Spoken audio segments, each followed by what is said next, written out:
மீதி வச்சவங்க என்ன பண்ணுறாங்க, அவங்க முனிவரும் ஒரு மனைவியும் எடுத்து குடிச்சு விட்றாங்க மீதி பாலை.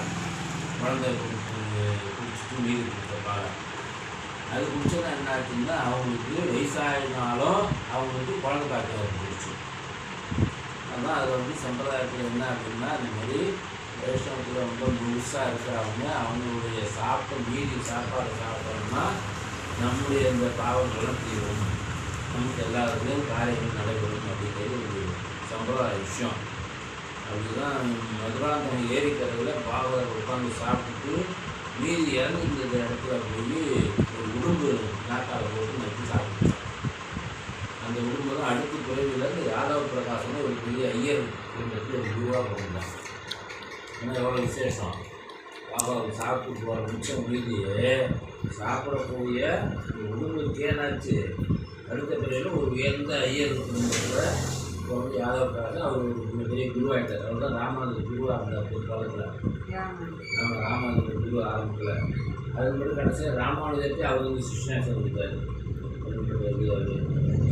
அதோட ஆழ்வார்த்துக்கு வந்து அந்த மாதிரி பாவம் சாப்பிட்டு எச்சலையை சாப்பிட்டு தான் ஒரு நாய். அந்த நாய் சாப்பிட்டுட்டு தாமிரபரணி நதியில் போச்சான். திடீர்னு வெள்ளம் வந்துடுச்சு.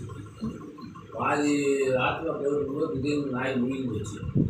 எல்லாம் பார்த்துட்டே இருக்காங்க. அப்போ அந்த ஒரு பிச்சைக்கார ஒருத்தர் பார்த்துட்டே இருந்தாங்க. அவர் பார்த்துட்டே இருக்கும்போது திடீர்னு பார்த்தா அந்த நாய் முழுங்கி போச்சு. அது தலையிலேருந்து டக்குனு ஒரு ஜோதி விடுவாங்க அப்படின்னு மேலே ஆராய்ச்சி வச்சான்.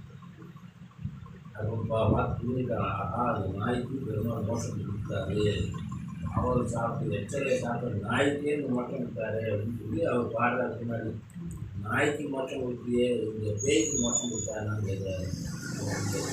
அந்த மாதிரி ஒரு விசேஷம் அப்படின்றதால அதுக்கப்புறம் அவருக்கு குழந்தை பிறந்த முனிவருக்கும் முனிவர் மனைவிக்கும் அந்த குழந்தைக்கு கணிகண்ணன் பேர் வைக்கிறாங்க. அந்த குழந்தை கொண்டாந்து திருமண இவரால் தான் பிறந்த அந்த குழந்தை. அது இந்த இவங்களுக்கே கொண்டு விட்டு இதே குருவாரு அந்த குழந்தைய பார்த்து இது எல்லாரும் கருத்து விட்டாங்க. இந்த குழந்தை இவருக்கு சிஷ்யனாக இருக்கிறது கணிகண்ணன் பேர்.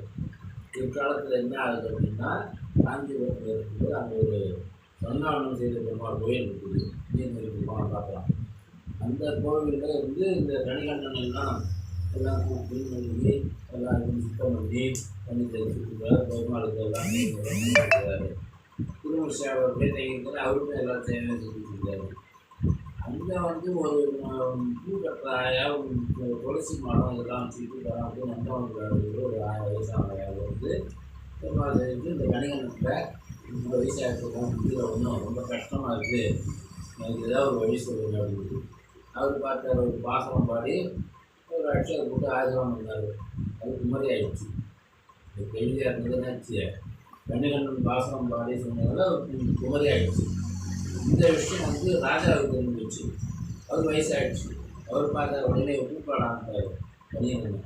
கூப்பிட்டு வந்து எனக்கு ஒரு பாசனம் பாடி எனக்கு ஒரு அட்சரை போடு, நான் வயசானவன் நானும் குமரன் ஆகிடுவோம் அப்படின்றாரு. அவர் சொல்கிறாரு, நீ வந்து நாட்டுக்கு ராஜா, அது அந்த அம்மா அங்கே கோவில் கைங்கரியம் சேவை செஞ்சு அதனால் அதுக்கு பெருமாள் அனுப்புறதுல அதுக்கு பழையபடி இளமை கிடச்சிச்சு. உனக்குலாம் நான் வந்து செய்ய முடியாது. ராஜா போச்சு எந்த இதில் ராஜ்யத்தில் இருந்து நீ இருக்கணும் சொன்னால் செய்ய மாட்டேங்கியா அப்படின்னு நீ கிளம்பி நாட்டை விட்டு வெளில போகிறார் உத்தரவுட்டார் ராஜா.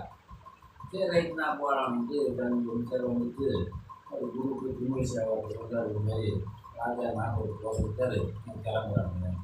இது பார்த்தாரு, இது சிஷ்யன் நீ போனீங்கன்னா நான் வந்து என்ன பண்ணுறோம், நானும் கிளம்புறேன் அப்படின்ட்டார். உடனே நேரம் பெருமாள்கிட்ட போனார். படுத்துக்கிற பெருமாள் ஆதிசேஷனில் படுத்துக்கிற பெருமாள் போய் ஒரு பாட்டு பாடினார். கணிகண்ணன் போயிருக்கிறான் தாமரை பூங்கொத்து கணிகண்ணா நீ உன் பையனாக பாயினனை தூண்டிக்கொள்ள அப்படின்னாரு. அப்படியே பெருமாள் எழுச்சிட்டார். சரியாக இருக்கிறவங்க என்ன பண்ணார், அப்படியே எழுச்சிட்டார். ஆதிசேஷன் அப்படியே சுட்டினார். சுற்றி அப்படி வச்சுக்கிட்டாரு. நானும் வரன்ட்டு வந்துட்டார். முன்னாடி கணிகண்ணன் போனால் முன்னாடி திருமணி அவருக்கு முன்னாடி பெருமாள் போகிறார். சொன்ன உடனே செய்து இருந்தார். திருமணி சேவை சொன்னார், நீ கிளம்பு வா போவான்றதான் இவர் கிளம்பிட்டார். போயிட்டாங்க.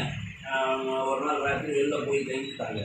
அந்த இடத்துக்கு ஓர் இருக்கைன்னு ஓரிக்கைன்றது ஒரு நாள் இரவு இருந்த இடம். அதனால் ஓரிக்கை அப்படிங்கிறது. ஒரு நாள் போனதுமே அங்கே நாட்டில் ரொம்ப பஞ்சம் பசி பட்டினி கொலை எல்லாம் ஆகிடுச்சு. என்ன பெருமாள் போனால் கூடவே மகாலட்சுமி விட்டா லட்சுமி அடைச்சாலாம் போயிடுச்சா. அப்புறம் நாட்டில் ரொம்ப பிரச்சனை ஆகிடுச்சு. இன்னும் ராஜா கேட்குறாரு, என்ன ஆச்சு திடீர்னு இந்த ஒரே நாள் அப்போ மறுபடியும் சொன்னாங்க, இந்த கணிகண்ணன் போக சொல்லிட்டீங்க. அவன் போனால் அவங்க கூட அவங்க குரு திருமண போனார். அவருக்கு போகும்போது பெருமாள் சேர்த்து கொடுத்துட்டு போயிட்டாரு. பெருமாள் போனால் தனியாக போவார், அவர் கூட ஒரு லட்சுமியை சேர்த்து கொடுத்துட்டு போயிட்டாரு. ஆனால் நாட்டில் உள்ள கஷ்டமாக போச்சு. ஐயோ தப்புன்னு திரும்பி போய் கொடுப்பாங்க அப்படின்ட்டார். அப்புறம் எல்லாம் போய் காலைல வந்து கொடுத்துருவாங்கன்னு சொல்லி கொடுத்துருவாங்க. சரி கணிகன் சரி நான் போகலாம் அப்படின்ட்டான். அவர் தேவையான பின்னாடி திருமண சேரம் வராது. பெருமாள் கொடுத்தாரு.